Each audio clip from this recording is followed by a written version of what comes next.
La Côte d'Ivoire sera sous peu la capitale du football africain. Le pays abritant du 13 janvier au 11 février la Coupe d'Afrique des Nations à quelques semaines du top départ de l'événement. Le pays se dit prêt. Les missions du COCAN, comme vous pouvez le voir, c'est d'abord d'organiser et livrer les opérations et les infrastructures nécessaires à la réussite de la CAN 2023.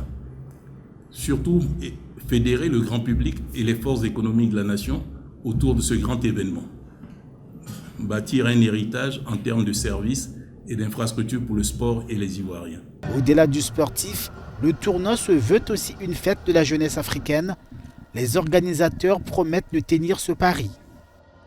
Une fois qu'on aura offert cette CAN, toutes les dispositions seront prises pour que la sécurité soit assurée, pour que les conditions, je dirais, de vie, de qualité soient assurées dans la ville d'Abidjan. Pour ceux qui connaissent la Côte d'Ivoire, il y a un adage qui dit « Abidjan est doux ». C'est universel. Et donc, nous allons faire en sorte que tous les étrangers apprécient. Ça, c'est au plan organisationnel.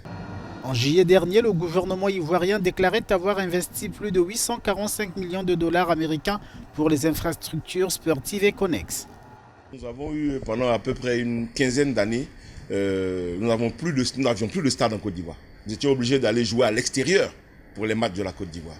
Le président a compris qu'il était important d'offrir à sa jeunesse un environnement et des conditions d'épanouissement. Une jeunesse qui appréciera bientôt donc l'expression des talents des stars du ballon rond du continent, alors que les éléphants de Côte d'Ivoire ouvriront le bal face à la Guinée-Bissau le samedi 13 janvier 2024.